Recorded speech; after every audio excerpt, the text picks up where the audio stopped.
நியாயாதிபதிகளின் புஸ்தகம் 2ஆம் அதிகாரம் 23வது வசனத்துல, அதற்காக கர்த்தர் அந்த ஜாதிகளை யோசுவாவின் கையில் ஒப்புக்கொடாமலும் அவைகளை சீக்கிரமாய் துரத்தி விடாமலும் விட்டு வைத்தார். அதாவது கானான் தேசத்திலே கர்த்தர் சத்துருக்களை விட்டு வைக்கிறார். அந்த இடத்துல சில ஜாதிகளை கர்த்தர் விட்டு வைக்கிறார். அதற்காக அப்படின்னு ஆரம்பிக்குது. அது எதற்காகன்னு பின்னாடி பார்க்கலாம். ஆனால் கர்த்தர் சத்துருக்களை விட்டு வைக்கிறார். பொதுவாக நம்மளை பொறுத்த வரைக்கும் சத்துருக்களை இருக்கக்கூடாது. அதான் நம்முடைய கான்செப்ட் இல்லையா? நம்மளை பொறுத்த வரைக்கும் சத்துருவே என்ன செய்யக்கூடாது, இருக்கக்கூடாது. நம்மளே சத்துருக்கு நியாய தீர்ப்பும் கொடுத்துருவோம். கர்த்தர் அவனை கொள்ளுவார், குத்துவார், உடைப்பார். எவனாவது ஒரு வார்த்தை நமக்கு விரோதமா பேசிட்டானா அடுத்து நம்ம சொல்ல போறது கர்த்தர் உன்னை நொறுக்குவார், அப்படிதான். ஆனால் பொதுவாக நாம் எதிர்பார்க்கிற ஒரு காரியம் என்னவென்று சொன்னால், கர்த்தர் நம்முடைய சத்துருக்களை என்ன செய்யணும், இல்லாமல் போக பண்ணுவார். வாக்கு தத்துவம் அப்படிதான் இருக்கு. உபாகமத்தின் புஸ்தகத்துல 28ஆம் அதிகாரம் 7வது வசனத்தை வாசிங்கள் பார்ப்போம். உபாகமம் 28:7 வாசிங்கள். உனக்கு விரோதமாய் எழும்பும் உன் சத்துருக்களை கர்த்தர் உனக்கு முன்பாக முறிய அடிக்கப்படும்படி ஒப்பு கொடுப்பார். ஒரு வழியாய் உனக்கு எதிராக புறப்பட்டு வருவார்கள், 7 வழியாய் உனக்கு முன்பாக ஓடி போவார்கள். இது நமக்கு பிடிச்ச வசனம் இல்லையா? இது வாக்கு தத்துவம். ஒருவேளை ஜனவரி மாசம் 1ஆம் தேதி கூட உங்களுக்கு கொடுத்துருவாங்கன்னு வச்சுக்கோங்களேன். பல இடங்கள்ல கொடுக்குறாங்க.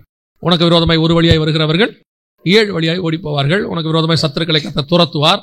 இதுதான் வாக்கு தத்துவம். ஆனா வசனம் சொல்லுது, நியாயாதிபதிகள் 2ஆம் அதிகாரம் 23வது வசனத்துல, அதற்காக கர்த்தர் என்ன பண்ணுகிறாரா, சில சத்துருக்களை விட்டு வைக்கிறார் என்று சொல்லுகிறது வசனம். அது மட்டுமல்ல, 2வது வசனம் சொல்லுது, அவர்களை சீக்கிரமாய் துரத்தாமல் விட்டு வைத்தார். எதற்காக கர்த்தர் சத்துருக்களை விட்டு வைக்கிறார்? சில நேரங்களில் நாம் நினைக்கிறோம், ஜெபம் பண்றோம், எல்லாம் பண்றோம், ஆனால் சத்துருக்கள் இருந்து கொண்டேதான் இருக்கிறார்கள். அதாவது சுவிசேஷத்துக்கு விரோதமாய் எழும்புகிற சத்துருக்களை நான் சொல்லவில்லை. அது யூசுவல். அது சபை உருவான காலத்திலிருந்து அது இருக்கு. முதல்ல நம்ம எப்ப சபை ஆண்டவர் சபைக்க தொடங்கினாரோ அன்னிலிருந்து சத்துருக்கள் சபைக்கு விரோதமா இருக்கிறாங்க. பிசாசு எழும்புது.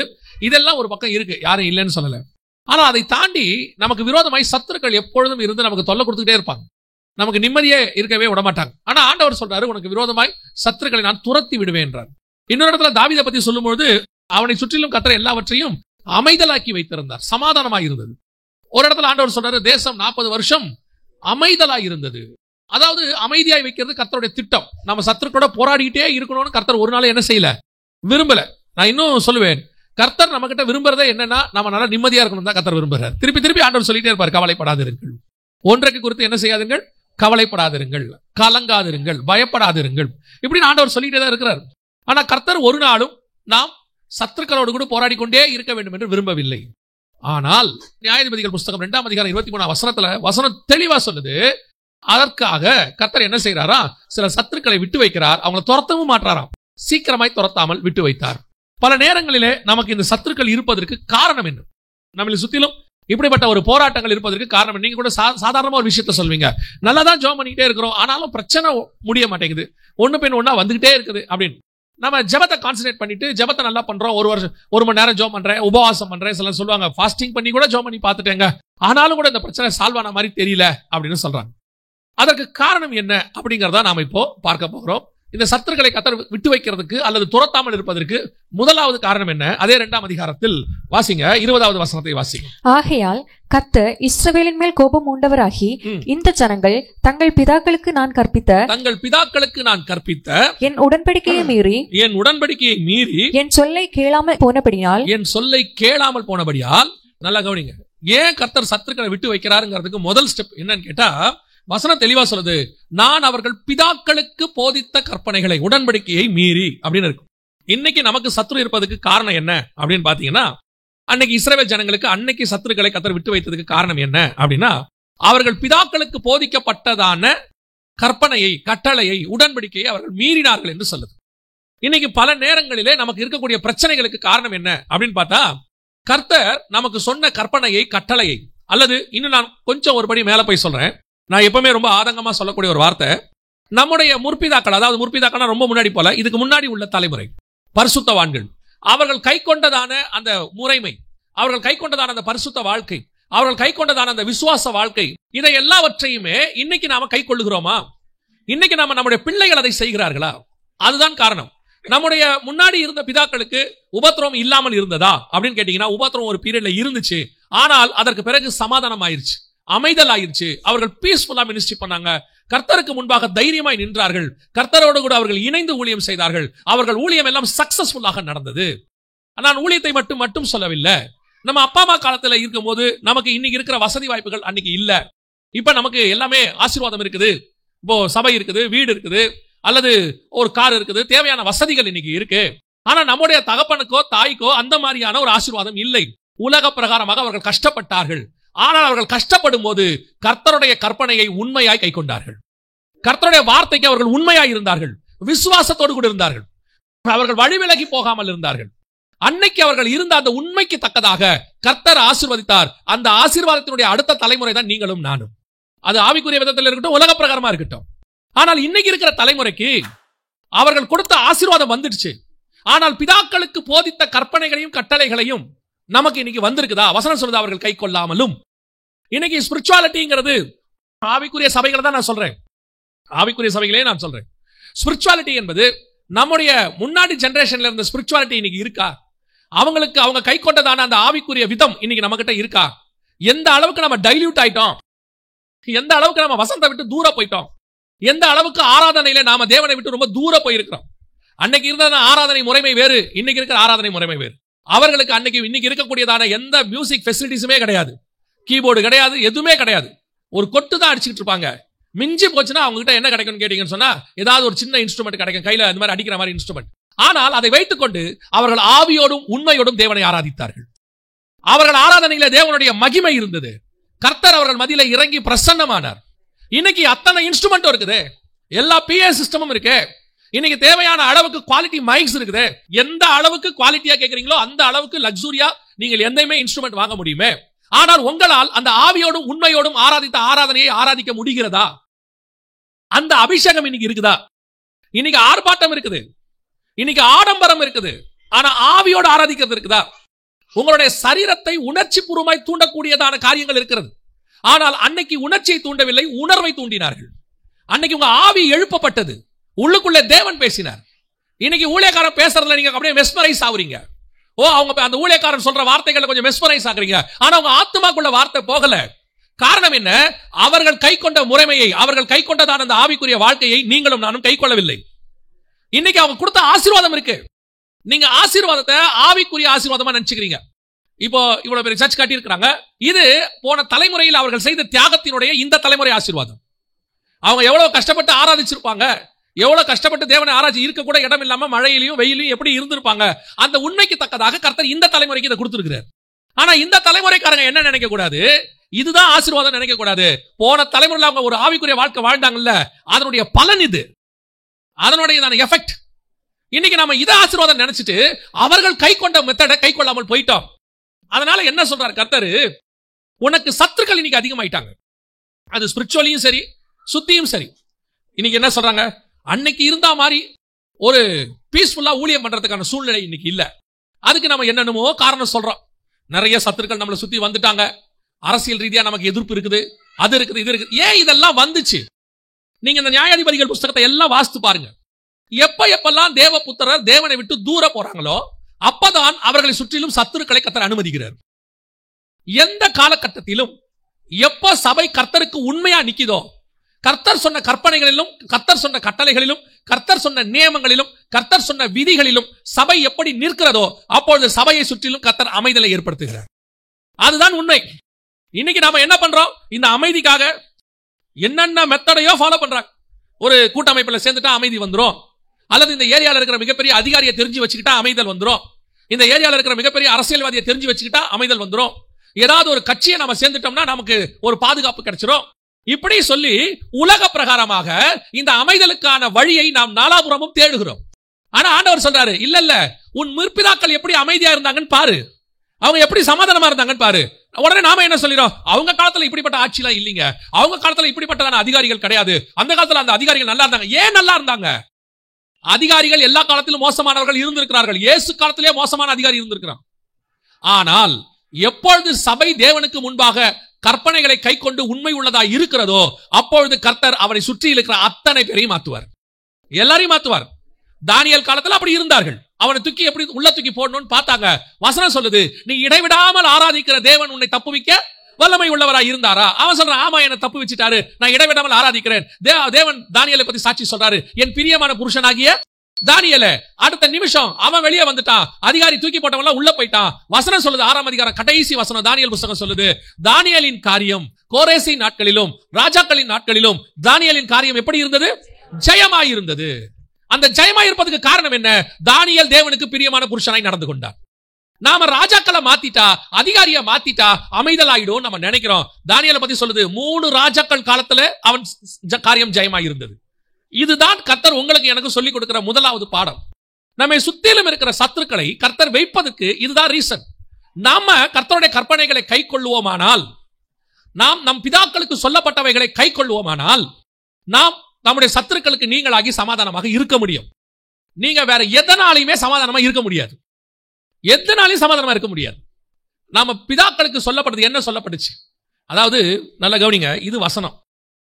இந்த வசனத்தினுடைய மாடல், இதன்படி வசனத்தின்படி வாழ்ந்தவங்க தான் நமக்கு முன்னாடி இருந்தவங்க. அதனாலதான் பவுல் சொல்றாரு, நான் உங்களை மாதிரிகளை வைத்து விட்டு போகிறேன்றார். நீங்க வசனத்தை படிக்கணும், அதே நேரத்தில் நமக்கு முன்னாடி இருந்த பரிசுத்தவான்கள் வாழ்ந்த முறையையும் பார்க்கணும். அதனாலதான் எபிரேயர் 12:1 சொல்லுது, மேகம் போல இத்தனை திரளான சாட்சிகள் நம்மை சூழ்ந்திருக்க. பார்க்கிறோம், இப்படிப்பட்ட ஊழியக்காரங்களையே பார்க்கிறோம். எப்படி அவங்க வந்துட்டு உலகத்துக்கு காம்ப்ரமைஸ் பண்ணாம தங்க ஊழியத்தை செஞ்சாங்க, எப்படி பணத்தாசை இல்லாதவங்களா இருந்தாங்க, எப்படி மனுஷனை நம்பாம தேவனை நம்புனாங்க, எப்படி தேவனுக்கு முன்பாக தன்னை தாழ்த்தினாங்க, எப்படி தங்கள் வாயின் வார்த்தைகளிலே கர்த்தருக்கு முன்பாக உண்மையா நின்றாங்க, ஒரு சபையை எப்படி நடத்தினாங்க, ஒரு சுவிசேஷகர் எப்படி தன் ஊழியத்தை செய்தார், ஒரு தீர்க்கதரிசி எப்படி வாழ்ந்தார்னு பைபிளையும் பார்க்கணும், நமக்கு முன்னாடி இருந்த முற்பிதாக்களையும் பார்க்கணும். அவங்க எதுக்கு நம்மள ஒரு சபையில கொண்டு போய் கர்த்தர் வச்சாரு? இப்ப இந்த 2 ஊழியக்காரங்க இன்னைக்கு வந்து பிரதிஷ்டை செஞ்சிருக்காங்க. இவங்க 4வது படிக்கும் போதோ என்னமோ அவர் உள்ள வந்த 4 வயசுலயே வந்தான்னு ஒருத்தர் சாட்சி சொன்னார்னு வச்சுக்கோங்களேன். அவர் அன்னையில இருந்து இந்த ஊழியக்காரரை பார்க்கிறார், இந்த சபையை பார்க்கிறார், இங்க கொடுக்கிற வசனங்களை பார்க்கிறார். பார்த்து பார்த்து பார்த்து இப்ப அவர் ஒரு ஊழியக்காரனாய் மாறிவிட்டார். அவர் அப்படியே ஊழியக்காரன் ஏன் மாறுறாரு? இந்த பாஸ்டரை பார்க்கிறேன், இந்த சபையை பார்க்கிறேன், இங்க கொடுக்கப்படுகிற வசனத்தை பார்க்கிறேன், இந்த மாதிரி நானும் ஒரு ஊழியக்காரனாய் மாறணும் என்பதுதான் அடுத்த தலைமுறை உருவானதுக்கு காரணம். இன்னைக்கு நிறைய பேர் என்ன சொல்றாங்க, ஊழியக்காரனுடைய பசங்க என்ன சொல்றாங்க, இன்னைக்கு நான் மினிஸ்ட்ரிக்கு வரமாட்டேன். ஏன்பா வரமாட்டேன்? ஐயோ நான் எங்க அப்பாவை பார்த்துட்டேன், நான் மினிஸ்ட்ரிக்கு வரமாட்டேன். இன்னைக்கு நிறைய ஊழியக்காரன் பையன் உலக வேலைக்கு போயிருச்சு. யோசித்து பாருங்க, அந்த ஊழியக்காரனுடைய சபையில் இருக்கிறவர்கள் ஊழியத்திற்கு வருகிறார்கள். அந்த சுவிசேஷகரோடு கூட ஊழியத்தில் ரட்சிக்கப்பட்டவர்கள் அந்த சுவிசேஷகரை பார்த்து சுவிசேஷகராய் மாறுகிறார்கள். ஆனால் அந்த ஊழியக்காரனோ சுவிசேஷகனோ போதகரோ மெய்ப்பரோ தீர்க்கதரிசியோ அவருடைய பிள்ளைகள் வர்றாங்களா அப்படின்னு பாத்தீங்கன்னா 90% இப்பொழுது வருவதில்லை. என்ன அவங்க பார்க்கிறாங்க, எங்க அப்பா கிட்ட இருந்து கை கொள்ள வேண்டிய காரியத்தை அவர்கள் பார்க்கிறார்கள். அவர்கள் முன்மாதிரிகளாக இல்லை. பிதாக்கள் கை கொண்டதை இவர்கள் பார்க்கவில்லை, இவர்கள் அதை ஃபாலோ பண்ணல. இவங்க என்ன பண்றாங்க, அப்பா சேர்த்து வச்சுட்டாரு, நல்லா படிக்க வச்சுட்டாரு, வெளிநாட்டுக்கு அனுப்பிட்டாரு, அங்க லட்சமா சம்பாதிக்கிறோம், அதுக்கப்புறம் இங்க வந்து எதுக்கு இந்த ஆத்துமாக்களோட உட்கார்ந்துகிட்டு மாசம் மாசம் அதை விட இங்க கம்மியா தானே வரும். இவன் வருமானத்தை தான் பாக்குறானே ஒழிய அந்த தகப்பன் 1000 கணக்கானோரை நரகத்திலிருந்து மீட்டு இருக்கிறா, அந்த கனமான ஊழியத்தை நானும் செய்யணுங்கிற ஆசை அவனுக்கு வரவே இல்லை. அதுதான் வசனம் சொல்லுது. இப்போ இவனுக்கு சத்ரு ஆண்டவர் எழுப்புறார், சுத்தி ஆண்டவர் எழுப்புல தானா வந்துரும். வசனம் அப்படிதான் சொல்லுது. ஏன் உன் பிதாக்களுக்கு சொன்ன கற்பனையை நீ கை கொள்ளவில்லை, நீ அதை விட்டுட்ட. ஆனா உன் பிதாக்கள் கொடுத்த ஆசீர்வாதத்தை கையில வச்சுக்கிட்ட. இப்ப உங்க அப்பா மூலமா உங்க அம்மா மூலமா வந்த ஆசீர்வாதம் உங்ககிட்ட இருக்கு, ஆனால் அவர்கள் செய்த ஆவிக்குரிய வாழ்க்கை உனக்கு இருக்கிறதா? அதுதான் முதலாவது கேள்வி. உன் சத்துருக்கள் உன்னை விடாமல் உன்னை சுற்றிலும் இருப்பதற்கு அதுதான் காரணம். ஏதோ ஒரு போராட்டம், ஏதோ ஒரு பிரச்சனை, அது சரீர அளவிலையோ அல்லது உலக பிரகாரமாயோ அல்லது பொருளாதாரத்திலேயோ ஏதோ ஒரு பிரச்சனை உனக்கு இருந்துகிட்டே இருக்க. என்ன காரணம்? நீ சொல்ற, எங்க அப்பா காலத்துல இருந்து நாங்களா ஸ்பிரிச்சுவல் பர்சன் தான், எங்க அப்பா காலத்துல நாங்களா ஆவிக்குரிய வாழ்க்கை வாழ்றோம், ஆனாலும் எங்களுக்கு ஏன் இவ்வளவு போராட்டம்? உங்க அப்பா வாழ்ந்த ஆவிக்குரிய வாழ்க்கையை நீங்க வாழ்றீங்களா? உங்க அப்பாவுக்கு அந்த போராட்டம் இல்ல. அவர் ஒருவேளை ஆரம்ப காலகட்டத்தில் ஊழியத்தை ஸ்தாபிக்கும் போது சில பிரச்சனைகளை சந்தித்திருப்பார், அது இயல்பு, எல்லா வேலையிலும் இருக்கு, ஊழியத்துல மட்டும் இல்ல. நீங்க உலக வேலை பாருங்க, ஒரு ஃபேக்டரி ஆரம்பிங்க, அது 1 வருஷம் 2 வருஷம் அதை ஸ்தாபிச்சு நிக்க வைக்கிறதுக்கு நம்ம கொஞ்சம் கஷ்டப்படுவோம். உடனே எடுத்த முதல் நாள்ல இருந்து ப்ராஃபிட் கொட்டாது. ஒரு எந்த கடையோ ஆரம்பிங்க, ஹோட்டல் ஆரம்பிங்க, எதை வேணா ஆரம்பிங்க, ஆரம்பத்துல கொஞ்சம் தொய்வு இருக்கும், அதுக்கப்புறம் தான் அது பிக்கப் ஆகும். ஒரு வண்டியே அப்படித்தான், கொஞ்சம் கொஞ்சமா பிக்கப் ஆகி தான் அது 100-120க்கு போகும். அந்த மாதிரி ஊழியமா அப்படிதான், ஆரம்பிக்கும் போது கொஞ்சம் பிரச்சனைகள் இருக்கதான் செய்யும். ஆவிக்குரிய வாழ்க்கை கொஞ்சம் பிரச்சனை இருக்கதான் செய்யும். அதை பார்த்துட்டு நான் வரமாட்டேன்னு சொல்லக்கூடாது. ஆனால் அதுக்கு பிறகு உன் தகப்பனாரோ உன்னுடைய குடும்பமோ ஆசீர்வதிக்கப்பட்டிருக்கிறத நீங்க பார்க்கணும். பார்த்து அடுத்த தலைமுறை நீங்கள் சத்துருக்கள் இல்லாமல் சமாதானமாய் குடியிருக்க வேண்டும் என்றால் நீங்கள் உங்கள் தகப்பனும் தாயும் என்ன பண்ணாங்கன்னு பாருங்க. அதனால ஆண்டவர் ஒரு இடத்துல சொல்வாரு, உன் தகப்பனாகிய ஆபிரகாமையும் உன் தாயாகிய சாராளையும் நோக்கி பாருங்கள். ஏன் அவர்களும் அதே காலத்துல வந்தவங்க தான். ஆனா அவர்கள் அந்த கற்பனைகளை கை கொண்டார்கள். ஆபிரகாமை குறித்து வேதம் சொல்கிறது, உன் தகப்பனாகிய ஆபிரகாம் என் சொல்லுக்கு கீழ்ப்படிந்து என் கற்பனைகளையும் என் நியமங்களையும் என்னுடைய விதிகளையும் கை கொண்டபடியினாலே வசனம் சொல்லுது. அதே காரியத்தை தான் கர்த்தர் இன்னைக்கு உங்களுக்கும் எனக்கும் சொல்றார். முற்பிதாக்களுடைய ஆசீர்வாதத்தை வச்சுக்கிட்டு நம்ம ஆசீர்வாதமா இருக்கிறோம்னு நினைக்காதீங்க. நம்ம சுத்திலும் ஏன் சத்துருக்கள் இருக்கிறாங்கன்னு யோசித்து பாருங்க. நம்முடைய முற்பிதாக்கள் சொன்ன அந்த காரியங்களை நாம் கை கொள்ளுகிறோமா? அந்த ஆவிக்குரிய வாழ்க்கை எனக்கு இருக்குதா? உன் தகப்பனுடைய ஜெப வாழ்க்கை உனக்கு இருக்குதா? இன்னைக்கு நிறைய பேரு அப்பா மாதிரி சபை வளரணும், அப்பா மாதிரி ஊழியம் வளரணும், அப்பா மாதிரி பிசினஸ் வளரணும். அப்பா அந்த காலத்துல எல்லாத்தையும் கொண்டாந்தாரு, நாங்க அதை விட பெரிய லெவல்ல இம்ப்ளிமெண்ட் பண்ண போறோம். நீங்க என்ன வேணாலும் மிஷின் இம்ப்ளிமெண்ட் பண்ணுங்க, என்ன வேணாலும் உங்களுடைய அடுத்த டெக்னாலஜியை உள்ள கொண்டு வாங்க, உங்க அப்பாவை காட்டிலும் இன்னும் நீங்க எக்ஸ்பேண்ட் பண்ணுங்க. ஆனா ஒண்ணு மட்டும் மறந்துடாதீங்க, உன் தகப்பன் தன்னுடைய திறமையினாலே இந்த இடத்துக்கு வரவில்லை, கர்த்தருடைய கிருபையினாலே இந்த இடத்துக்கு வந்திருக்கிறார். அந்த கிருபையை இழந்துட்டு உன் திறமை உன்னை அந்த இடத்துக்கு கொண்டே வராது. இன்னைக்கு அதை ஃபாலோ பண்ணுகிறோமா? அதை நம்ம ஃபாலோ பண்றது இல்லையே, அதை நம்ம செய்யறது இல்லையே. படிக்க நம்ம எப்படி வர முடியும்? அதைத்தான் வேதம் சொல்லுகிறது. தங்கள் பிதாக்கள் கை கொண்டதை இவர்கள் கை கொள்ளாமல் போனபடியினாலே நான் சத்துருக்களை இவர்களுக்கு முன்பாக வைத்திருக்கிறேன். அந்த சத்துருக்கள் உங்களை விட்டு போகணும், நீங்கணும்னா நீங்க இந்த உட்கார்ந்து உபயாந்தரங்களை தேடுறதை நிறுத்திடுங்க. அவரை பிடிச்சா பிரச்சனை சால்வ் ஆகுமா, இவரை பிடிச்சா பிரச்சனை சால்வ் ஆகுமா, அப்புறம் இந்த மாதிரி ஒரு பெரிய அதிகாரியை பார்த்து அவர்கிட்ட போய் உட்கார்ந்து பேசினா சால்வ் ஆகுமா? எங்க போனாலும் சால்வ் ஆகாது. ஏன்னா பிரச்சனையை தொடங்கி இருக்கிறவர் அவர் உங்களுக்கு ஒரு விஷயத்தை நல்லா மனசுல வச்சுக்கொள்ளுங்க. மனுஷன் பிரச்சனையை தொடங்கினானா தேவன் முடிச்சு வச்சிருவாரு. தேவன் தொடங்கினார்னா எவனாலையும் முடிக்க முடியாது. நீங்க எப்பேற்பட்ட ஆளுகிட்ட போங்க, அந்த பிரச்சனை சால்வே ஆகாது, யாராலையுமே சால்வ் பண்ண முடியாது. அதான் நான் சொல்லுவேன், கர்த்தர் கதவை திறந்துட்டார்னா யாரும் அடைக்கவே முடியாது, ஒரு மனுஷன் அடைக்க முடியாது. ஆனா கர்த்தர் அடைச்சிட்டாருன்னு வச்சுங்க, எவனாலையும் திறக்க முடியாது. ஆண்டவர் ஒரு வேலையை உங்களுக்கு கொடுக்கணும்னு முடிவு பண்ணிட்டார்னா அதை தடுக்க ஒருத்தராலையும் முடியாது. அந்த வேலையை கதவை தட்டி உங்க கையில கொடுத்துட்டு போயிடுவாங்க. ஆனா கர்த்தர் கொடுக்க கூடாதுன்னு முடிவு பண்ணிட்டாருன்னு வச்சுக்கோங்க, சிலர்லாம் ஆண்டவர் ஊழியத்தை கூப்பிட்டுருப்பாரு, அழைச்சிருப்பாரு, இவன் ஊழியத்துக்கு வரமாட்டான், என்ன பண்ணுவான் தெரியுமா, இதை விட நம்ம வேற ஏதாவது செய்வோம் அப்படின்னு சொல்லி வெளிநாட்டுக்கு ட்ரை பண்றது, இங்கே ட்ரை பண்றது, அப்புறம் பெரிய கம்பெனிக்கு பேப்பர் போடுறது, அப்புறம் யாரையாவது பிடிச்சி ஒரு வேலையை வாங்கலான்னு ட்ரை பண்றது, லஞ்சம் கொடுக்க ட்ரை பண்றது, ஒரு 1000 வழி உபயாந்திரங்களை கை கொண்டுருவான். கை கொண்டுட்டு ஒரு வருஷம் கழிச்சே வந்து நம்ம கிட்ட பிரேயருக்கு வரும்போது சொல்லுவாங்க, இந்த ஒரு வருஷமா பிரதர் நானும் பண்ணாத முயற்சி இல்ல, பண்ணாத செலவு இல்ல, நான் எப்பேற்பட்ட ஆளையெல்லாம் பார்த்துட்டேன், ஆனாலும் ஒரு வேலை கிடைக்கல. ஆனா குவாலிபிகேஷன் பாத்தீங்கன்னா அவருடைய குவாலிபிகேஷன் அந்த சிவி பயோடேட்டாவை பார்த்த உடனே எவனா இருந்தாலும் வேலைக்கு எடுத்துப்பான். அதை விட கொடுமை என்னன்னா, அதை விட குறைவா இருக்கிறவருக்குலாம் இவர் கண்ணுக்கு முன்னாடியே வேலை கிடைக்கும். அவரை விட குவாலிபிகேஷன் கம்மியா இருக்கிறவருக்கு இவருக்கு கண்ணுக்கு முன்னாடியே வேலை கிடைக்கும். அதை இவரே சொல்லுவாரு, என்னை விட கம்மியான ஆளுக்கெல்லாம் கிடைக்குது பிரதர். அப்ப கூட மண்டையில தெரிய மாட்டேங்குது, நமக்கு அடைக்கப்பட்டிருக்கிறது நம்ம இல்ல, கர்த்தர். அவர் அடைச்சு வச்சார்னா நீங்க எவ்வளவு குவாலிஃபைடா இருந்தாலும் கிடைக்காது. அப்போ கர்த்தர் ஏன் இதை செய்யறாருன்னா, நீ திருப்பி மனுஷங்கிட்ட முட்டி மோதி எல்லாம் செய்யறதை விட பேசாம தேவன்கிட்ட போயிடுங்க. அங்க போய் பாருங்க எப்படி நம்முடைய முற்பிதாக்களுக்கு அவர் சொல்லி கொடுத்தாருன்றத பாருங்க, எப்படி அவர் சக்சஸ் பண்ணாருன்னு பாருங்க. அதை நீங்கள் ஃபாலோ பண்ணுங்க. கர்த்தர் உங்களை ஆசீர்வதிக்க வல்லமை உள்ளவராய் இருக்கிறார். முதலாவது, சத்துருக்களை கர்த்தர் நீக்காமல் வைத்திருப்பதற்கு காரணம் என்ன? நம்ம முற்பிதாக்களுக்கு சொல்லப்பட்ட அந்த ஆவிக்குரிய வாழ்க்கை, அந்த ஸ்பிரிச்சுவாலிட்டி, அதை ஃபாலோ பண்ணுகிறோமா? இன்னைக்கு நம்ம அதை விட ஒரு 2 அடி கீழே 3 அடி கீழே போயிட்டோம். ஆனா அவங்க வச்சிருக்கிற ஆசீர்வாதத்தை வச்சிருக்கிறதுனால நமக்கு அது தெரிய மாட்டேங்குது. நாங்க நல்லா தானே இருக்கோம். எங்க அப்பா காலத்துல கார் இல்லைங்க, நாங்க கார்ல போயிட்டு இருக்கிறோம். எங்க அப்பா காலத்துல இவ்வளவு பெரிய போன் எல்லாம் இல்லைங்க, இன்னைக்கு நாங்க இவ்வளவு 1000 ரூபாய் போன் கையில வச்சிருக்கிறோம். எங்க அப்பா காலத்துல சாப்பாடுக்கே கஷ்டப்பட்டாரு, நாங்க இன்னைக்கு தேவையான அளவுக்கு சாப்பிடுறோம். எல்லாம் உண்மைதான். இது எல்லாமே உன்னால் வந்ததல்ல, உன் தகப்பன் தன் தேவனுக்கு கீழ்ப்படிந்ததனால் உன் கையில் வந்திருக்கிறது. ஆனா உன் சத்துருக்கள் போகணும்னா உன் தகப்பன் என்ன ஃபாலோ பண்ணணும், அதை நீ என்ன செய்யணும்? ஃபாலோ பண்ண வேண்டும். அப்பதான் உன் சத்துருக்களை கர்த்தர் நீக்கி போடுவார். முதலாவதாக ஏன் இது நடந்தது? இரண்டாவது, இந்த பிள்ளைகள் ஏன் அதை கை கொள்ளவில்லை? தகப்பனுக்கு சொன்னது அவங்க என்ன செய்யல? கை கொள்ளலன்னு ஆண்டவர் சொல்றாரு. நியாயாதிபதி 2:20. ஆகையால் கர்த்தர் இஸ்ரவேலின் மேல் கோபம் மூண்டவராகி, இந்த ஜனங்கள் தங்கள் பிதாக்களுக்கு நான் கற்பித்த என் உடன்படிக்கையை மீறி என் சொல்லை கேளாதே போனபடியால். ஏன் போனாங்க அப்படி?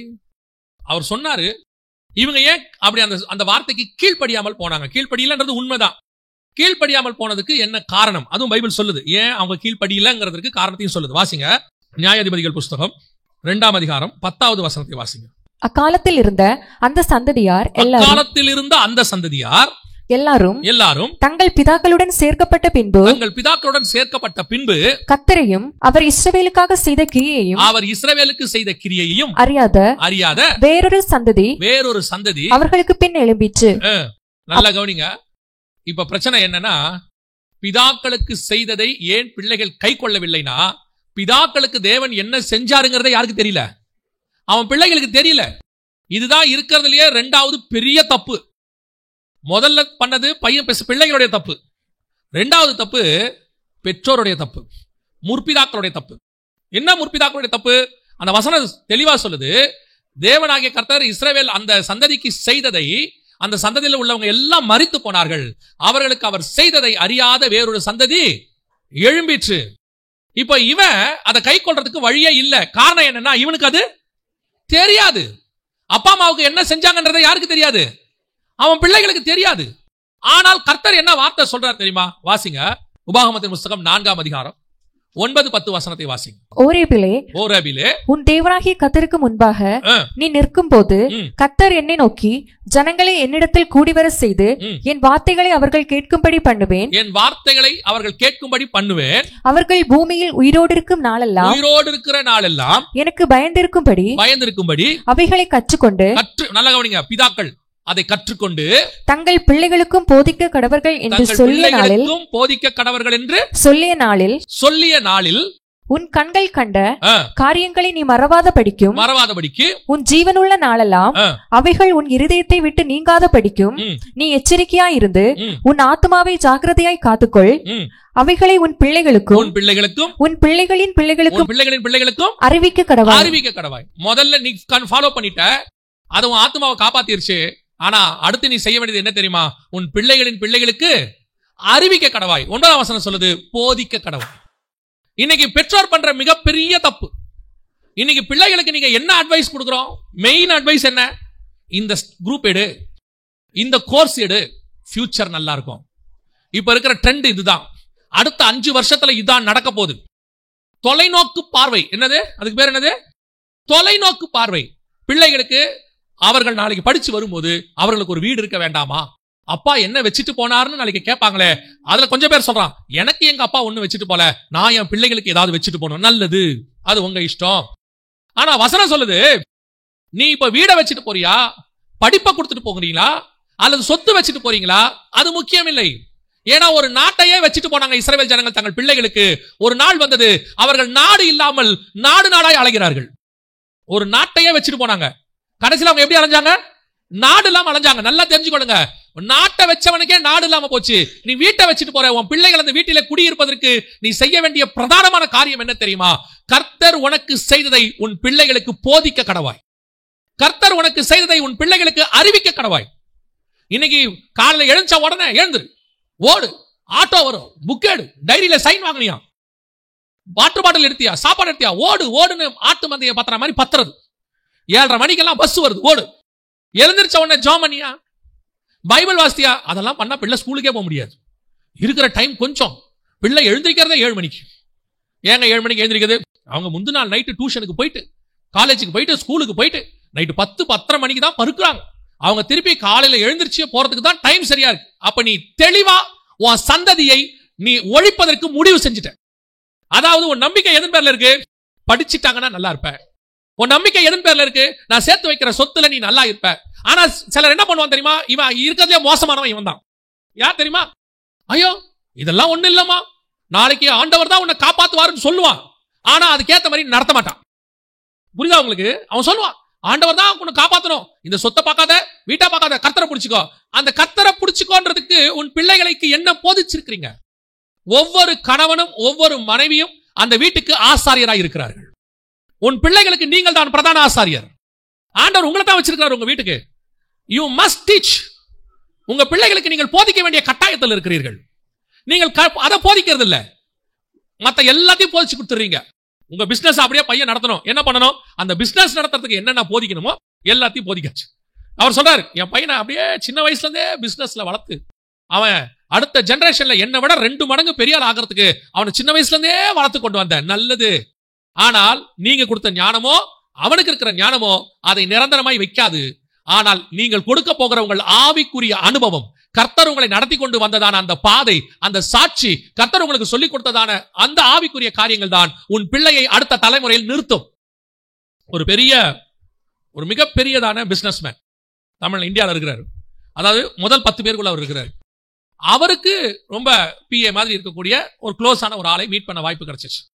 அப்ப அவரோடு கூட பேசி கொண்டிருந்த போது அவர் ஒரு காரியம் சொன்னார். நான் பார்த்த வரைக்கும்ங்க இந்தியாவில் எந்த ஒரு பிசினஸும் 3 தலைமுறையை தாண்டி செழிப்பா இருந்தது கிடையாது. 3வது தலைமுறையோட கூட அது முடிஞ்சிடும். 4வது தலைமுறைக்கு அந்த பிசினஸ் மங்கி போயிடும். அதாவது அவன் தகப்பன் காலத்தில் இருந்ததை விட அடுத்த தலைமுறையில உயரும். 3வது தலைமுறையில இன்னும் உயரலாம் அல்லது அதே அளவுல இருக்கும். ஆனா கண்டிப்பா 4வது தலைமுறையில அது அப்படியே மங்க தொடங்கி அதுக்கப்புறம் 4, 5வது தலைமுறையில அது இருக்காது அப்படின்னு சொல்லி அவர் சொன்னாரு. அவர் உண்மையிலேயே அவருடைய ஞானம் ரொம்ப அதிகம், உலக ஞானம். அவரோட உட்காந்து பேசிட்டீங்கன்னா அப்படி சொல்வார். நிறைய சாட்சிகளை சொல்லி சொன்னார். இப்படி எல்லாம் பாருங்க, இந்த பிசினஸ் முடிஞ்சிருச்சு, இது 3வது தலைமுறையில காணாம போயிருச்சு, 4வது தலைமுறையில காணாம போயிருச்சு. அப்ப அவர் சொன்ன அந்த பிசினஸ் மேன்ஸ் எல்லாம் எடுத்து பார்த்தா முதல் தலைமுறையில உருவாக்கினவர் ஜாம்பவானா இருக்கிறார், பயங்கரமான அறிவாளி. 2வது தலைமுறையில உண்டாக்குனவர் அதை விட பயங்கரமான அறிவாளியா இருக்காரு. அப்படியே எக்ஸ்போஸ் பண்ணி அப்படியே வேர்ல்டு ஃபுல்லா கொண்டு போறார். ஆனா 3வது தலைமுறையில அவரை மாதிரி ஒருத்தர் வரவில்லை. அலெக்சாண்டருடைய சாம்ராஜ்யத்தை எடுத்துக்கோங்களேன், அவர் மாதிரி அவருடைய தளபதிகள் இல்லை, அவருடைய தளபதிகள் மாதிரி அடுத்த தலைமுறை இல்லை. இன்னைக்கு அலெக்சாண்டருடைய சாம்ராஜ்யமே இல்ல. அலெக்சாண்டர் மாதிரி வீரர்கள் இல்லையா, கத்தி சுத்த தெரியாதா, எல்லாம் இருக்கிறாங்க. ஆனால் தொடர்ந்து வர வேண்டுமானால் அவர்களுக்கு இருக்க திறமை முக்கியம் அல்ல. எது தெரியுமா முக்கியம்? வசனம் தெளிவா சொல்லுது, தேவனை அறியாத சந்ததி ஒன்று வந்தது. தேவனை அறிவிக்க வேண்டிய யார் பொறுப்பு? அதுக்கு முன்னாடி உள்ள சந்ததியினுடைய பொறுப்பு. உங்களை கர்த்தர் எப்படி நடத்தினாரு, எந்த பாதையில கொண்டு வந்தாரு? சில பெற்றோருக்கு சில காரியத்துல வெக்கப்படுறாங்க. என்ன வெக்கப்படுறாங்க? ஆரம்பத்துல அவங்க பிளாட்ஃபார்ம்ல இருந்தது, ஒரு 2 இட்லிக்கு கஷ்டப்பட்டது, ஒரு டீ குடிக்க கஷ்டப்பட்டதை பிள்ளைங்கிட்ட சொல்றதுக்கு அவங்களுக்கு கொஞ்சம் வெக்கம். ஏன்னா இப்ப பிள்ளைங்க முன்னாடி அவங்க ஹீரோ மாதிரி இருக்காங்க, பிள்ளைகளை பயங்கர கௌரவமா வச்சிருக்காங்க. வாயால சும்மா சொல்லுவாங்க, நல்லா கஷ்டப்பட்டு வந்தப்பா, அதோட நிறுத்திடுவாங்க.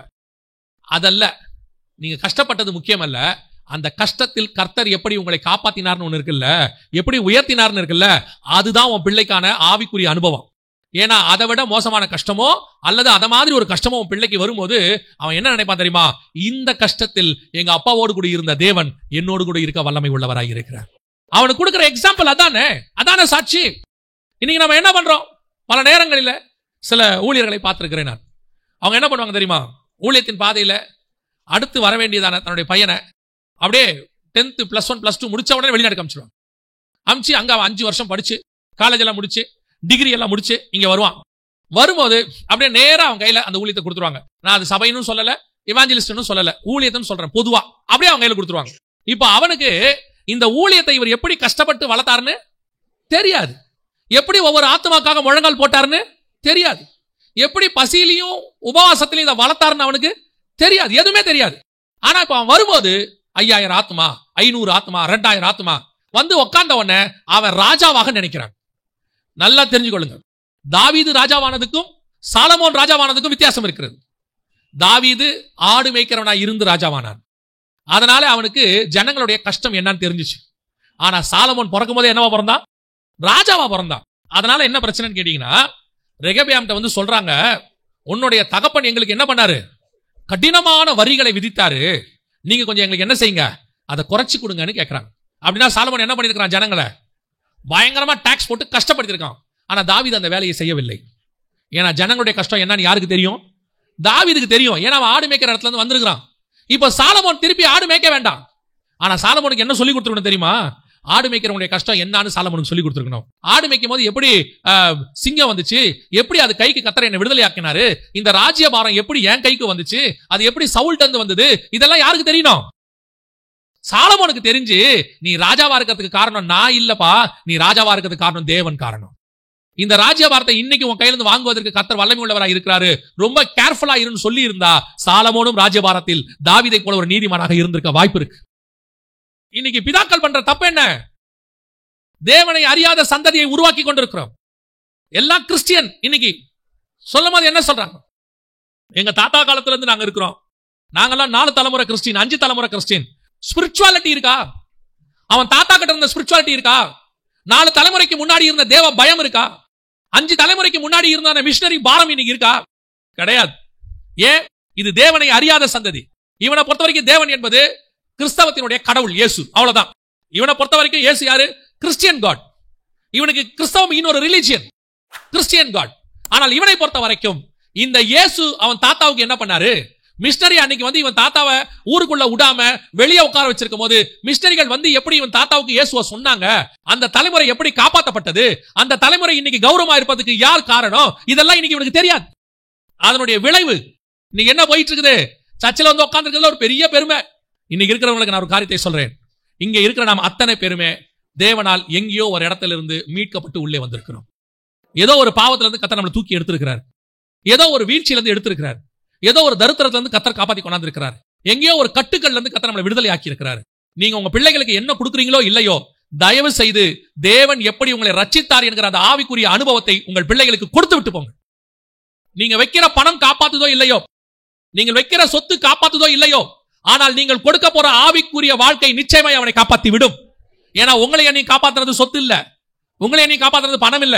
இன்னும் சொல்ல போனா நம்மள நிறைய பேருக்கு நம்முடைய முற்பிதாக்கள் எதையும் உலக பிரகாரமா வச்சிட்டும் போல, ஆனா நம்மை காப்பாத்தி கொண்டு இன்னைக்கு உட்கார வச்சிருக்கிறது தேவனாகிய கர்த்தர். அதை உங்க பிள்ளைகளுக்கு கொடுத்துருங்க, அதான் முக்கியம். கர்த்தர் ஏன் சத்துருக்களை விட்டு வச்சிருக்கிறாரு? ஒரு சந்ததியை இன்னைக்கு ஆண்டவர் விட்டு வச்சதுக்கு அதான் காரணம். சத்துருக்கள் ஏன் இருக்கிறாங்க? முற்பிதாக்கள் சொல்லி கொடுக்காம போயிட்டாங்க, அதனால பிள்ளைகள் கை கொள்ளாமல் போயிட்டாங்க. இந்த பிள்ளைகள் திருப்பி கை கொள்ள வைக்கிறதுக்கு வேற வழி இல்ல, கர்த்தர் சத்துருக்களை அனுமதிக்கிறார். அவன் வந்து அடிச்சு உதச்சி எல்லாம் பண்ணும்போது வேற வழி இல்லாம இவங்களுக்கு வேற வேலை எங்கேயும் போறதுக்கு வழி இல்ல. கடைசி அந்த ஜனங்க எங்க போறாங்க தெரியுமா? ஆண்டவர்கிட்ட போறாங்க. ஆண்டவரே எங்களை காப்பாற்றணும்னு சொல்றாங்க நியாயாதிபதிகள்ல. அதுக்கு காரணம் என்ன? இந்த சத்துரு வந்ததுக்கு காரணம் என்ன? இவர்கள் தேவனை அறியாமல் இருந்தது. மேபி அவங்க இஸ்ரவேல் ஜனங்களா இருப்பாங்க, நாம ஆவிக்குரியவங்களா கூட இருப்போம், ஆனா தேவனை பத்தின அறிவில்லை. நம்முடைய அத்தனை பேருடைய எதிர்காலமும் கர்த்தருடைய கரத்தில் வரையப்பட்டிருக்கிறது. நம்மளுக்கு தேவையான நம்முடைய சுத்திலும் இருக்கிற சத்துருக்களை அமைதியாக்குற அதிகாரம் நம்முடைய தேவனாகிய கர்த்தர் ஒருத்தர் கையில் மட்டும் தான் இருக்கிறது, வேற யார் கையிலும் இல்லை. நீங்க உங்க பிள்ளைகளுக்கு இயேசுவை கொடுங்க, வேற எதையும் சொல்லிக் கொடுக்காதீங்க. படிப்பு கொடுங்க, அது வேற விஷயம். மத்தபடி இந்த லூப் லைன்லாம் சொல்லிக் கொடுக்காதீங்க. அவரை பிடிச்சுக்கோ, இவரை பிடிச்சுக்கோ, இந்த மாதிரி காரியத்தை செய்ய. உங்களுக்கு சொல்றேன், நீங்க கர்த்தருடைய கையை மட்டும் பிடிச்சு பாருங்க, எந்த வனாந்தரத்திலும் சக்சஸ்ஃபுல்லாக நடத்துவதற்கு கர்த்தர் வல்லமை உள்ள தேவனாய் இருக்கிறார். வனாந்தரத்தை கடக்கிறதுக்கு தேவனை தவிர வேற வழியே கிடையாது, அவர் ஒருத்தர் தான் இருக்கிறார். என்னைக்கு நீங்க சத்துருக்களை பார்த்து சத்துருக்களை தோக்கடிக்கிறதுக்கு வேற வழியை மேற்கொள்ள ஆரம்பிச்சீங்களோ, அன்னையோடு கூட கர்த்தர் உங்களை சத்துருக்கள் கையில ஒப்பு கொடுத்தார். எப்ப நீங்க கர்த்தர் கையை பிடிப்பீங்களோ அன்னைக்குதான் உன் சத்துருக்கள் உன்னை விட்டு நீங்கும்படி கர்த்தர் செய்வார். அல்லேலூயா. முதலாவதாக கர்த்தர் ஏன் சத்துருக்களை வைத்திருக்கிறார் தெரியுமா? நாம் மனம் திரும்புவதற்காக. நம்மள என்ன செய்யணும்? மனம் திரும்புவதற்காக. நாம பார்க்கணும், ஏன் இந்த சத்துரு வந்திருக்கிறான், இந்த சத்துருவை ஏன் கர்த்தர் அனுமதி கொடுத்திருக்கிறாரு, இவனை போறதுக்கு என்ன செய்யணும் நாம புரிஞ்சுக்கிறதுக்காக தான் அதை வச்சிருக்கிறாரு. ஒன்று, பிதாக்களுக்கு கர்த்தர் செய்ததை பிள்ளைகள் அறிந்து கொள்ள வேண்டும்.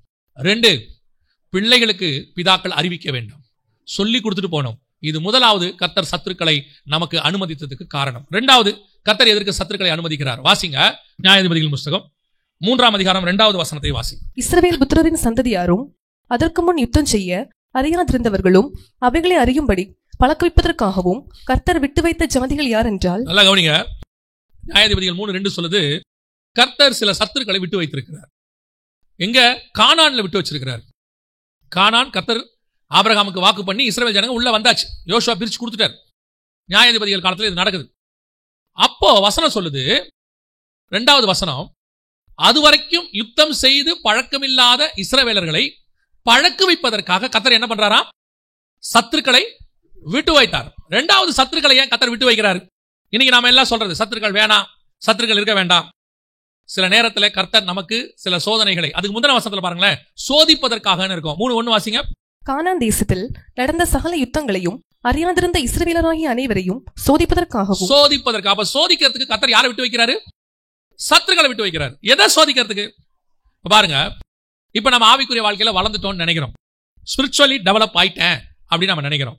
ஸ்பிரிச்சுவலி நீங்க டெவலப் ஆயிட்டீங்கன்றதுக்கு எதை வச்சு நீங்க டெவலப் ஆயிட்டீங்க நாம தெரிஞ்சுக்க முடியும்.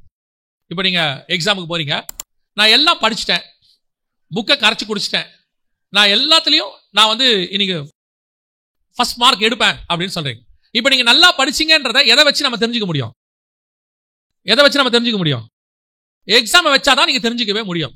ஆமாங்க, அந்த பையன் உண்மையில என்ன பண்ணிருக்கிறான், நல்லா தான் படிச்சிருக்கிறான், 600 மார்க்குக்கு 590 எடுத்திருக்கிறான், உண்மையிலே நல்லா படிச்சிருக்கான். அந்த எக்ஸாம்னு ஒண்ணு வந்தாதான் நீங்க எந்த அளவுக்கு சக்சஸ்ஃபுல்லா இருக்கிறீங்கன்றது என்ன ஆகும்? தெரியப்படுத்தப்படும். அப்ப கர்த்தர் என்ன பண்றாரு? சில நேரத்துல நாம் பழக்குவிப்பதற்காக, சோதிப்பதற்காக கர்த்தர் சில சத்துருக்களை விட்டு வைக்கிறார். நம்மளை பொறுத்த வரைக்கும் நாம எப்பவுமே நீதிமான்கள் தான், எப்பவுமே பரிசுத்தவான்கள் தான். வீட்டுல இருக்கிற வரைக்கும் நம்ம அத்தனை பேருமே மோசையை விட சாந்த குணம் உள்ளவர்கள். நம்மள மாதிரி சாந்த குணம் உள்ளவன் உலகத்திலேயே யாரும் இல்லை. அதுவும் சர்ச்சில் எல்லாம் நீங்க பாத்துட்டீங்கன்னா நம்மளை பார்த்து பாஸ்டர் தான் ஃபர்ஸ்ட் ஏமாறுவார். அந்த பிரதர் மாதிரி ஒரு சாஃப்டான ஆளை பார்க்கவே முடியாது. அவர் பேசினா பாதி கேட்கவே கேட்காது. அவர் வீட்டுக்கு போய் பாருங்க, 10 ரிமோட் உடஞ்சிருக்கும். நான் ஒரு முறை ரொம்ப கோவப்பட்டுக்கிட்டு இருந்தேன். ரொம்ப கோவப்பட்டு சில காரியங்களை தூக்கி கீழே போட்ட உடப்பேன். ஒரு நாள் என்னை ஆண்டவர்களை நடத்தின ஒரு நண்பர் இருக்கிறார். அவரை போய் பார்த்தேன். போய் பார்த்து இந்த மாதிரி ரொம்ப கோவம் வருது, என்ன கண்ட்ரோல் பண்றதுன்னே தெரியல, எப்படா கண்ட்ரோல் பண்றது எனக்கு கொஞ்சம் சொல்லிக் கூட அப்படின்னு சொன்னேன். அவர் கையை பிடிச்சிட்டு அவர் பெட்ரூம் கூப்பிட்டு போனார். ஏன் உள்ள கூப்பிட்டு போறாரு? பொதுவாக அவர் பெட்ரூம் கூப்பிட்டு போக மாட்டாரு. பெட்ரூம் கூட்டிட்டு போனார். கூட்டிட்டு போய் பார்த்தா அவர் வீட்டு பீரோ உடஞ்சிருக்கு. பீரோ கண்ணாடி இப்படி விரிசல் விட்டுருக்கு. அவர் சொன்னாரு, போ என் வீட்ல எல்லாம் உடஞ்சா இருக்கு அப்படின்னு சொன்னார். எதுக்கு உங்களுக்கு சொல்றேன்? பல நேரங்களில நாம எல்லாருமே நீதிமான்கள் தான். நான் அவரை பார்க்கும்போது எப்படி நினைப்பேன் தெரியுமா? எப்படி இவர் மட்டும் இவ்வளவு சாஃப்டா இருக்காரு. அதாவது அவருக்கு கோமே வராது. நான் அவர் கூட 20 வருஷம் பழகிறேன். அவருக்கு என்ன செய்யாது? கோமே வராது. நானும் நினைக்கிறேன், எப்படி இவ்வளவு சாஃப்டா ஒரு மனுஷால இருக்க முடியும் அப்படின்னா அவர் வீட்டு பீரோவும் உடைஞ்சிருக்கு. அப்போ நாம எவ்வளவு சாஃப்ட்ங்கிறத நாம இருக்கிற இடத்த வச்சு டிசைட் பண்ண முடியாது. நம்ம யார் என்பதை சிச்சுவேஷனை வச்சு தான் டிசைட் பண்ண முடியும். நமக்கு வர பிரச்சனையை வச்சு தான் டிசைட் பண்ண முடியும். அப்ப கர்த்தர் என்ன பண்றாரு? சில நேரத்துல உங்க ஆவிக்குரிய வாழ்க்கையில உங்களை பழக்க வைப்பதற்கு சில சத்துருக்களை என்ன செய்யறாரு? அனுமதிக்கிறார். அவன் வரா, அந்த சத்துரு வருவான். நான் எப்பவுமே சொல்வேன், இப்ப நீங்க இங்க போறீங்களா, வீட்டுக்கு போகும்பொழுது பாருங்க, ஒரு தீர்மானத்தோட போவீங்க. அதாவது பாஸ்டர் ஒரு செய்தி கொடுத்திருப்பாங்க, ஆவியானவர் உங்களோட பேசியிருப்பாரு, நீங்க ஒரு தீர்மானம் எடுத்திருப்பீங்க. என்ன தீர்மானம்? இன்னையில இருந்து நான் கோவமே என்ன செய்ய மாட்டேன், படமாட்டேன் அப்படின்னு சொல்லி நீங்க ஒரு தீர்மானம் எடுத்திருப்பீங்க. கவனிச்சுக்கொள்ளுங்க, ஆண்டவர் பல நேரங்களில் ஏன் சத்துருவை அனுமதிக்கிறார் தெரியுமா? நாம் பல நேரங்களில் யுத்தத்துக்கு பழக்க வைப்பதற்கு, நம்மை கர்த்தர் உருவாக்குவதற்கு. ஆண்டவர் எல்லா இடத்துலயும் வெளியே வச்சே உருவாக்க மாட்டார், உள்ள வச்சும் உருவாக்குவாரு. எல்லாரையும் உள்ள வச்சும் உருவாக்க மாட்டாரு, வெளியே வச்சு உருவாக்குவாரு. இவன் வீட்டுல எல்லாம் பயங்கரமா பண்ணிடுவான். நாம எப்போ விட்டு யுத்தத்துக்கு பழக்க வைக்கிறதுக்கு கர்த்தர் சில ஆட்களை விட்டு வச்சிருக்கிறாரு. பல நேரங்களில் ஏன் சத்துருக்களை ஆண்டவர் வச்சிருக்கிறாரு? ஆண்டவர் உன்னை பாக்குறாரு. சமீபத்தில் ஒரு ஊழியக்காரனுடைய திருச்சபையில பிரச்சனை வந்துருச்சு. எல்லாரும் சுத்தி இருக்கிறவங்களா சேர்ந்து கல் எடுத்து அடிச்சு போர்டெல்லாம் உடைச்சிட்டாங்க. உடனடியாக அந்த ஊழியக்காரருக்கு நிறைய ஆலோசனை கொடுக்கப்பட்டது. போலீஸை போய் பாருங்க, கவுன்சிலரை பாருங்க, அவரை பாருங்க, இவரை பாருங்க, எல்லாத்தையும் ஆலோசனை கொடுக்கப்பட்டது. அந்த ஊழியக்காரர்கிட்ட பேசும்போது நான் சொன்னேன், என்ன டிசிஷன் எடுக்க போறீங்க பாஸ்டர் அப்படின்னு கேட்டேன். அப்ப அவர் சொன்னாரு, இல்லண்ணே நான் ஒன்னும் செய்வேன், நான் ஜோம் பண்ணலான்னு இருக்கிறேன் அப்படின்னாரு. இதுதான் யுத்தத்துக்கு பழக்க வைத்தல். என்னை சுத்தி சத்துருக்கள் இருப்பாங்க, ஆனா நான் சத்துருக்களோடு கூட மல்லுக்கு நிக்க மாட்டேன். நான் யுத்தத்துக்கு பழக்க வைக்க முடியும் கைகளை கர்த்தர் என்னை அமைதியாக்கி கொண்டிருக்கிறார். அவர் அமைதியா ஜோம் பண்ணிட்டே இருந்தாரு. சத்துருக்கள் எல்லாம் போயிட்டாங்க. இன்னைக்கு சபை அங்க நடந்துகிட்டே இருக்குது. அடிச்சவெல்லாம் போயிட்டான், ஆனா சபை இன்னும் அங்க நடக்குது. அதைத்தான் நான் உங்களுக்கு சொல்லுகிறேன். கர்த்தர் சில நேரங்களில் சத்துருக்களை விட்டு வைக்கிறார். ரெண்டாவது எதற்காக தெரியுமா? உங்களை பழக்க வைப்பதற்கு. நீங்க சத்துருக்களை என்ன பண்றீங்க? அந்த சத்துரு இல்லாமல் போகணும்னு நினைக்கிறீங்க. ஆண்டவர் சொல்றாரு, துரத்த மாட்டேங்கிறார். அவனை அந்த இடத்த விட்டு விளக்க மாட்டேன். ஏன்? நீ பழக்க வைக்கிறதுக்காக நான் விட்டு வச்சது. இப்ப பாருங்க, ஒரு காரியத்தை நான் சொல்லிட்டு முடிக்கிறேன், கவனிங்க. கோலியாத்தை குறித்து ஒரு வார்த்தை வசனம் சொல்லுது. 1 சாமுவேலின் புத்தகம் 17:33 வாசிங்க. அப்பொழுது சவுல் தாவீதை நோக்கி, நீ இந்த பெலிஸ்தியனோடு எதிர்த்து யுத்தம் பண்ண உன்னால் ஆகாது. நீ இளைஞன். அவனோ தன் சிறுவயது முதல் யுத்த வீரன் என்றான். சிறுவயது முதல் யுத்த வீரன். இவனை எதுக்கு கர்த்தர் சிறுவயதிலிருந்து யுத்த வீரனா வச்சிருக்கிறாரு? இவனை சிறுவயதிலிருந்து யுத்த வீரன். கோலியாத்து வேற என்ன பண்ணா தெரியாது. பைபிள் ஒண்ணுமே சொல்லல. பைபிள் கோலியாத்தை பத்தி சொல்ற ஒரே ஒரு விஷயம் என்னன்னா, அவன் எழும்பி வந்து தாவீது கையில செத்து போனான், அவ்வளவுதான் இருக்கு. ஆனா சின்ன வயசுல இருந்து அவனை ரெடி பண்ணி கிட்டத்தட்ட 9 அடிக்கு மேல வளர்த்து நல்ல உயரமாக்கி அவனை யுத்தத்துக்கு பழக்க வச்சு, அது மட்டும் இல்லாம யுத்த வீரனா மாத்தி, ஒரு கையில ஈட்டி ஒரு கையில பட்டயம் எல்லாம் கொடுத்து ரெடி பண்ணி ஒரு கான்பிடென்டா கொண்டு வந்து நிறுத்துது. எதுக்கு தெரியுமா? தாவீதை பழக்க வைப்பதற்கு. இப்ப தாவீது சவுலை எதிர்த்து போராடணும். தாவீது பெலிஸ்தர்களை எதிர்த்து போராடணும். தாவீது இஸ்ரவேல் தேசத்தை வழிநடத்தணும் 40 வருஷம். இவ்வளவுக்கும் அவனுக்கு ஒரு கான்பிடென்ட் வரணும். இந்த கான்பிடென்ட் வரணும்னா ஒரு கோலியாத்தை ஜெயிச்சா மட்டும்தான் அவன் வாழ்நாள் எல்லாம். இது அவனுக்கு எப்படி இருக்கும் தெரியுமா? இப்ப தாவீது கிட்ட 3 ஜெயின்ட்ஸ் இருக்கிறாங்க. அவங்க 3 பேரும் பயங்கரமான ஆட்கள். தாவீதே சொல்றான் அவங்க பயங்கரமான ஆட்கள். ஆனா இந்த 3 பேருமே தாவீதுக்கு பயப்படணும். எப்படி? இந்த 3 பேரும் யாரை பார்த்து பயப்படணும்? தாவீதை பார்த்து பயப்படணும். ஆனா அவங்க ஜெயிண்ட். எதை வச்சு பயப்படுவான் தெரியுமா? நம்ம ஜெயிண்ட் இவன் பார்க்கறதுக்கு தான் ஆள் சின்ன பையன் மாதிரி இருக்கான், ஆனா அவன் கோலியாத்தையே ஜெயிச்சவன். வசனம் சொல்லுது, சவுல் தாவீதுக்கு பயந்து இருந்தான். கர்த்தர் தாவீதோடு கூட இருக்கிறார் என்று கண்டு சவுல் தாவீதை குறித்து பயந்து இருந்தான். காரணம் என்ன? அவன் கோலியாத்தை ஜெயிச்சவன். அந்த கோலியாத்தை ஜெயிச்ச அந்த ஒரு வெற்றி. அப்ப கோலியாத் எதுக்கு வளர்க்கப்பட்டான்? எதுக்கு கோலியாத்தை கர்த்தர் வளர்த்து கொண்டு வந்தாரு? உலக பிரகாரமா என்ன காரணமா இருக்கும்? ஸ்பிரிச்சுவலி பைபிள்ல கோலியாத்து அவ்வளோ பெரிய ஆளா வளர்ந்ததுக்கு ஒரே ஒரு ரீசன், தாவீது கையில் சாவதற்கு, தாவீதை ராஜாவாக்குவதற்கு. அவ்வளவுதான். அவன் தாவீது ராஜாவாயிட்டான். அன்னைக்கு முதல் கொண்டு தாவீதுக்கு கான்ஃபிடன்ட் வந்துருச்சு. இப்ப பாருங்க, கோலியாத்தை ஜெயிக்கணும், தாவீதுக்கு தைரியம் வரணும். அப்ப அதுக்கு முன்னாடி கர்த்தர் என்ன பண்றாரா தெரியுமா? அவனை சிங்கத்தோட சண்டை போட வைக்கிறார், அவனை கரடியோட சண்டை போட வைக்கிறார். இப்போ சவுல் சொல்றான், இவனை ஜெயிக்க முடியாதுப்பா. அதுக்கு தாவீது சொல்ற வார்த்தை என்ன தெரியுமா? அடுத்து, ராஜாவே, நான் ஏற்கனவே சிங்கத்தோடையும் கரடியோட என்ன பண்ணிருக்கிறேன்? சண்டை போட்டிருக்கிறேன். அந்த எக்ஸ்பீரியன்ஸ், அந்த பழக்கம் அதே மாதிரி இருக்கிற இந்த கோலியாத்தையும் என்னால் ஜெயிக்க முடியும். அப்ப கர்த்தர் ஏன் உங்களை சிங்கத்தை அனுமதிச்சாரு? கர்த்தர் ஏன் கரடியை அனுமதிச்சாரு? பின்னாடி வர கோலியாத்தை ஜெயிப்பதற்கு. கர்த்தர் ஏன் கோலியாத்தை அனுமதிச்சாரு? பின்னாடி வரக்கூடியதான பெலிஸ்தரை ஜெயிப்பதற்கு. கர்த்தர் ஏன் சவுலை அனுமதிக்கிறாரு? பின்னாடி வரக்கூடிய இஸ்ரவேலை வைப்பதற்கு. அப்ப கர்த்தர் உங்களுக்கு அனுமதிக்கிற ஒவ்வொரு சத்ருவும் உங்களுக்கான பழக்கம். கர்த்தர் உங்களுக்கு எக்ஸ்பீரியன்ஸ் கொடுக்கிறார். அப்ப இதை நீங்க புரிஞ்சுக்கணும். ஏன் இந்த பிரச்சனை, ஏன் என்ன இப்படி பண்றாங்க? சின்ன வயசுல ஒரு ஊழியக்காரருடைய வாழ்க்கையில ஆண்டவரை ஏற்றுக்கொண்டார். அவர் இந்து மார்க்கத்துல இருந்து வந்தவர். ஆண்டவரை ஏற்றுக்கொண்டார். அவங்க அப்பா செம்மாடி அடிப்பாராம் போட்டு. சர்ச்சுக்கு போனேன்னு தெரிஞ்சுட்டா, காலேஜ் காலத்துல தான் இயேசு ஏத்துக்கிட்டாரு. ஆனா காலேஜ் போகும்போதே பையனை அடிப்பாராம், முழங்கால் போட சொல்லுவாராம், கீழே உட்காந்து கையை கட்டி சொல்ற வரைக்கும் உட்காந்துருக்கணும் பாரு காலேஜ் போற பையனை. அந்த மாதிரி அடி உதப்பாரு, எல்லாம் பண்ணுவார். ஏன் இந்த பாடு அவருக்கு? ஏன் ஆண்டவர் ரட்சிக்கப்பட்ட உடனே அவரை கொண்டு வந்து பாதுகாப்பான இடத்துல வைக்கல? அந்த பாடுகளுக்கு மத்தியில அவர் கடந்து போனார். இன்னைக்கு அந்த மாதிரி இருக்கிற கிட்டத்தட்ட 300க்கும் மேற்பட்டவர்களை நடத்துற சபையை அவர் நடத்தி கொண்டிருக்கிறார். அவருக்கு தெரியும், இயேசு முதலாவது ஜனங்களோடு பிரசங்கத்தை ஆரம்பிப்பதற்கு முன்பாக காட்டு மிருகங்கள் நடுவில் சஞ்சரித்துக் கொண்டிருந்தார். அந்த காட்டு மிருகத்தோட இருந்துட்டேன்னா நான் நாட்டு மிருகத்தோட போய் வாழ்க்கை செய்ய முடியும். கர்த்தர் உங்களை அனுமதிக்கிற ஒவ்வொரு காரியமும் உங்களை கர்த்தர் பழக்குவிக்கிறார். உங்களுக்கு வரக்கூடிய ஒவ்வொரு போராட்டமும் உங்களுக்கான பழக்கம். கர்த்தர் சும்மா கொடுக்கல, இட்ஸ் an எக்ஸ்பீரியன்ஸ். நீங்கள் என்ன பண்றீங்க? ஒண்ணு விலகி ஓடிடுறீங்க, ஐயோ இந்த போராட்டம் வேணாம், இந்த பிரச்சனை வேணாம், அல்லது சத்ருவை காலி பண்ணிடுறீங்க. எப்படியாவது அது இல்லாமல் போனா நல்லா இருக்கும் ஆண்டவரே, உடனே அவங்களோட சேர்ந்து இவங்களோட சேர்ந்து அந்த பிரச்சனையை க்ளோஸ் பண்ணிடுவோம். இல்ல, கர்த்தர் அனுமதிக்கிறத நீங்க அனுமதி கொடுங்க. கர்த்தர் நடத்துகிற பாதையில போங்க. கர்த்தர் உங்களை வனாந்தரத்தில் நடத்துறாரா? நடந்து போங்க. கர்த்தர் செங்கடலுக்கு நடுவில் கொண்டு போறாரா? கடந்து போங்க. யோர்தானை கிராஸ் பண்ண சொல்றாரா? கடந்து போங்க. ஆனால் இவைகள் அத்தனைக்கு நடுவிலையும் கர்த்தர் உங்களை பழக்குவித்துக் கொண்டிருக்கிறார் என்பதை மட்டும் மறந்து போயிடாதீங்க. ஏதோ ஒண்ணுக்காக தான் கர்த்தரை நடத்துறார். இந்த போராட்டம் எதுக்கு? ஏதோ ஒரு எக்ஸ்பீரியன்ஸ். இது எதுக்காக ஆண்டவர் நடத்துறாரு? இதன் மூலமா கர்த்தர் ஏதோ எனக்கு சொல்லிக் கொடுக்க விரும்புகிறார், ஏதோ என்னை உருவாக்குகிறார். என்னை ராஜாவாக்கிறதுக்கு முன்னாடி என்னை கர்த்தர் பழக்குவித்துக் கொண்டிருக்கிறார். என்னை ஆசீர்வதிப்பதற்கு முன்பதாக இந்த போராட்டம் வந்திருக்கிறது. இதை நீங்க புரிஞ்சிட்டீங்கன்னா இந்த போராட்டத்தை நீங்க மேற்கொள்ள தொடங்குவீங்க. நீங்க அதை அதாவது அதை கிராஸ் பண்ணுவீங்க. எப்படின்னு கேளுங்களேன். இப்போ ராணுவத்துக்கு போறாங்க. ராணுவத்துக்கு போய் என்ன பண்ணுவாங்க? போன உடனே ராணுவத்துல நேரா போய் ஏசி ரூம்ல உட்கார வச்சு நல்லா சாப்பிடுங்க, நல்லா தூங்குங்க, காலையில ஒரு 6 மணிக்கு ஏஞ்சுவாங்க, உங்களுக்கு டீ கொடுப்போம், குடிச்சிட்டு நல்லா ரெஸ்ட் எடுங்கன்னு சொல்ல மாட்டாங்க. போன உடனே அங்கேயும் இங்கேயும் கொண்டு போய் போடுவாங்க. பாலைவனத்துல பனி இருக்கிற இடத்துல பயங்கரமான எக்ஸசைஸ், பயங்கர கஷ்டப்படுத்துவாங்க. எதுக்கு இவ்வளவும் செய்யறாங்க தெரியுமா? இவ்வளவு கஷ்டத்தையும் செஞ்சு ஒரு நாள் யுத்தம் என்று வந்தால் அந்த யுத்தத்துக்கான பிராக்டிஸ் தான் இது. இந்த பிராக்டிஸை சக்சஸ்ஃபுல்லா முடிக்கிறவன் யுத்தத்தை சக்சஸ்ஃபுல்லாக முடிப்பான். யுத்தத்தை சக்சஸ்ஃபுல்லா முடிக்கிறவன் அவர்களிடத்திலிருந்து அவனுக்கு பதக்கங்களை பெற்றுக் கொள்வான். கர்த்தர் கொடுக்கிற பிராக்டிஸ் இப்பவும் கொடுத்துக்கிட்டே இருக்கிறாரு. அவனுக்கு உலக பிரகாரமான பிராக்டிஸ், நமக்கு ஆவிக்குரிய பிராக்டிஸ். எந்த இடத்துல கர்த்தர் நடத்தும் போதும், எந்த சூழ்நிலையில் நடத்தும் போதும் ஒன்றை மாத்திரம் நீங்கள் மனதில் வைத்துக் கொள்ள வேண்டும். என்ன தெரியுமா? கர்த்தரை நடத்துவதற்கு ஒரு முகாந்திரம் உண்டு. கர்த்தர் என்னை கொண்டு வர பாதைக்கு எனக்கு ஒரு முகாந்திரம் உண்டு. எதையுமே கர்த்தர் எனக்கு விருதாவாய் செய்யவில்லை. எதுக்கோ என்ன பழக்க வைக்கிறார், ஏதோ ஒரு காரியத்தை சொல்லி கொடுக்கிறாரு. ஆண்டவர் உனக்கு சத்துருக்களை அனுமதித்தாலும் அதான் காரணம்.